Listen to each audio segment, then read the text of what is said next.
Bonsoir à tous, nous sommes le vendredi 23 septembre dans l'actu auboise du jour. Des nouvelles de l'ancien palais de justice de Bar-sur-Seine. Il aurait trouvé preneur, un investisseur parisien, ouverture au public, logement ou bien encore commerce. Nous en saurons plus sur les futurs projets de ce lieu symbolique de la cité barséquanaise.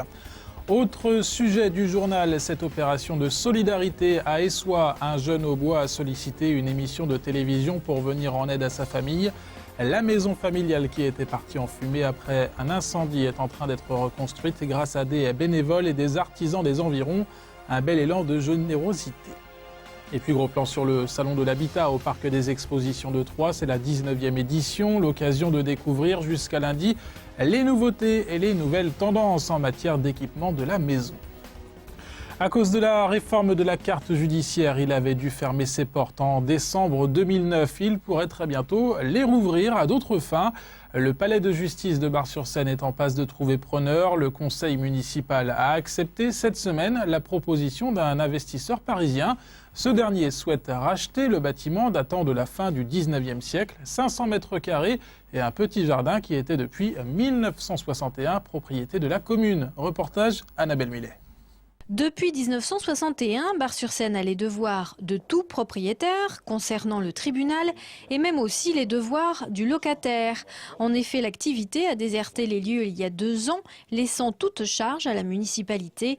Et pendant 24 mois, le tribunal a posé un véritable problème à une mairie un peu encombrée par un bâtiment qui recèle de surprises.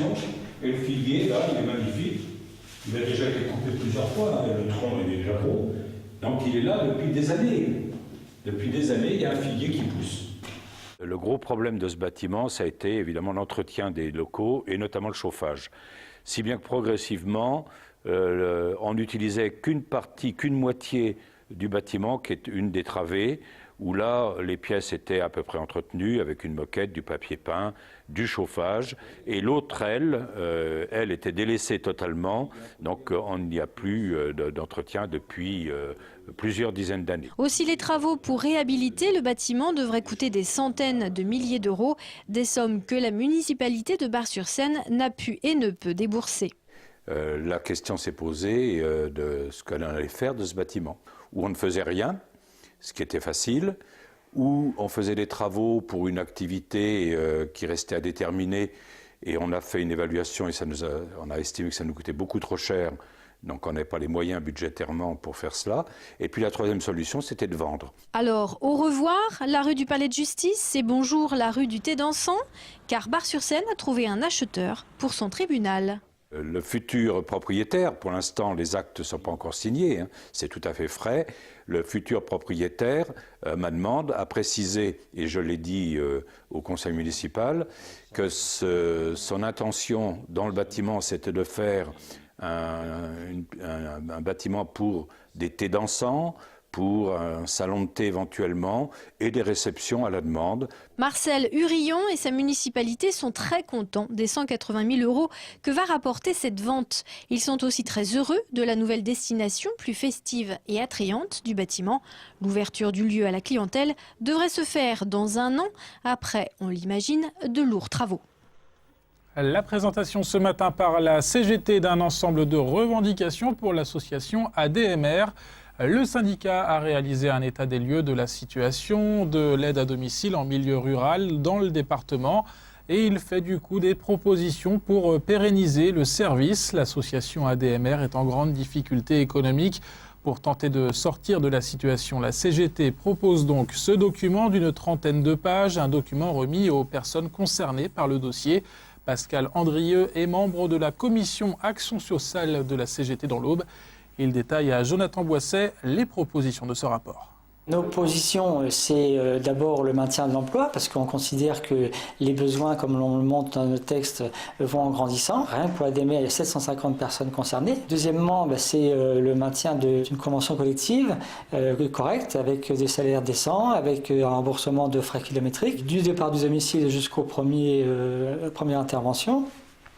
Et puis, on dit aussi à la CGT qu'il faut que ça soit les gens, ces personnes-là qui ont un travail difficile, bénéficient de formation. L'État devrait déjà redonner une enveloppe qui a été évaluée par le collectif des 16 associations employeurs à 100 millions d'euros. Déjà, c'est ce qui manque pour que les budgets des associations comme ADMR se restabilisent. C'est un gouvernement qui est de la même tendance que le Conseil général, qui sache s'adresser au ministre du Budget et au président pour demander les moyens suffisants pour les conseils généraux pour prendre en charge les personnes âgées.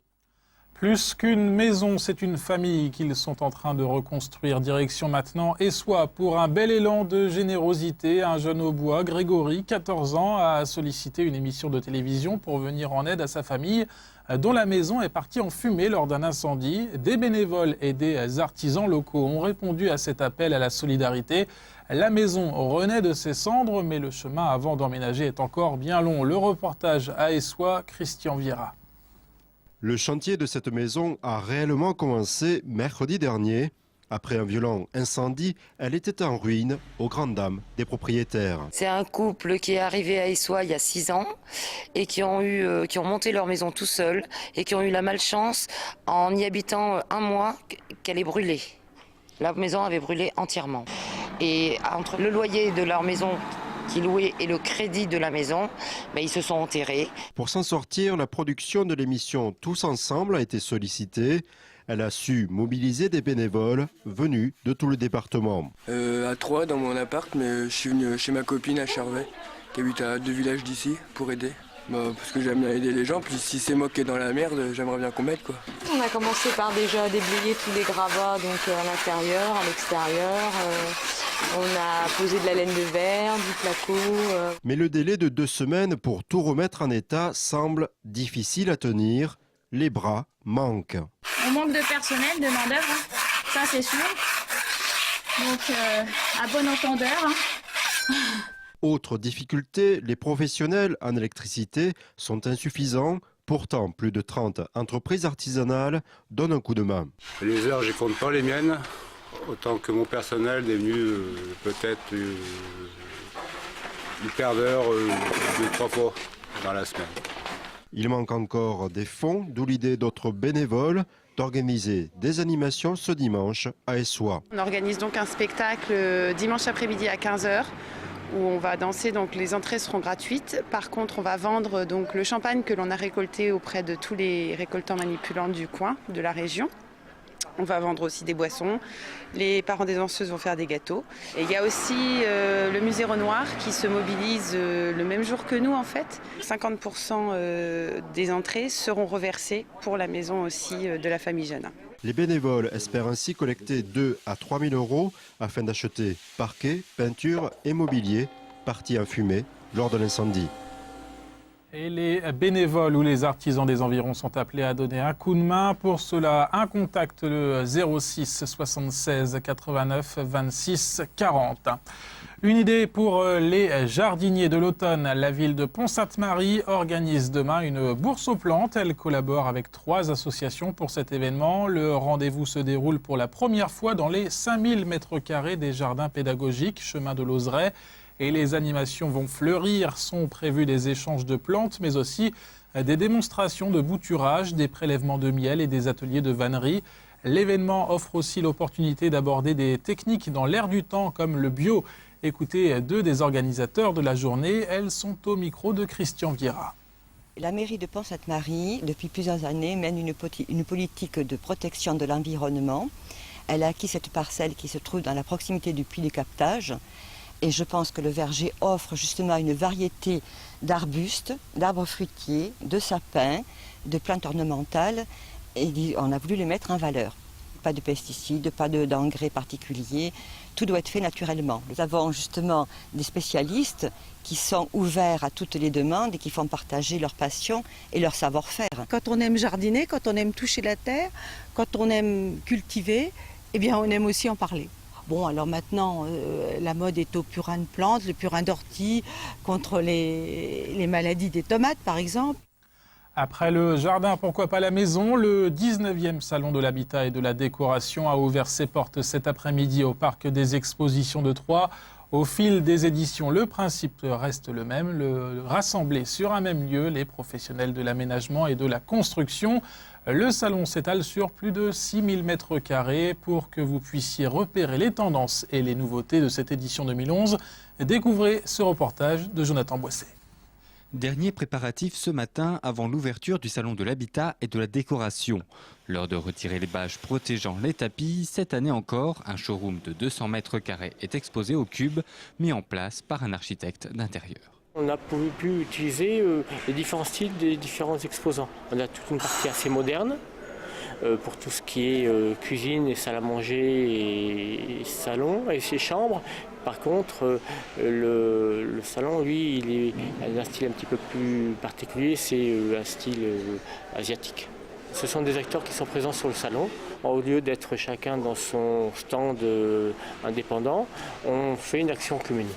Le but du showroom, donner des idées aux visiteurs. Sur le salon, tous les acteurs de l'habitat sont présents et cette année, la superficie a augmenté. On compte plus d'exposants que l'an passé. On a 142 exposants présents, donc dans différents secteurs, ameublement, décoration, énergie renouvelable, les menuiseries, on a aussi des paysagistes. Le but, c'est de trouver tout ce qui est conseils, informations, produits pour les projets dans l'habitat, que ce soit rénovation ou construction. Du côté de la rénovation, les anciennes usines sont très prisées et pour l'aménagement intérieur, l'aspect industriel est tendance. Ce qui fonctionne beaucoup, c'est la réhabilitation des anciennes usines, comme les lofts qu'on a beaucoup à Troyes, du fait qu'on avait beaucoup d'ateliers de bonneterie à l'époque. C'est beaucoup de travail sur le volume existant, mettre en avant par exemple les anciens poteaux, les anciennes poutres, les éléments existants, et travailler avec des matériaux très bruts comme le béton ciré, des grandes dalles, du parement de pierre, des choses assez brutes et simples finalement.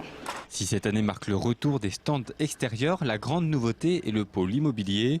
Tous les acteurs de la construction y sont réunis, des banques et 12 constructeurs. Ce qui change, c'est qu'on puisse mettre en avant tous nos avantages techniques, professionnels, vraiment informer les clients sur les nouvelles législations, sur tout ce qui peut être urbanisme, technique et financier. La concurrence, s'il n'y avait pas de concurrence, il n'y aurait pas de marché. Donc vive la concurrence, vive un salon où il y a plein de concurrence et puis au moins le client il peut comparer. Plus de 80 métiers sont représentés lors de cette 19e édition du salon. Il s'agit du plus gros événement après les foires de Champagne pour le Parc Expo. Il fermera ses portes lundi soir.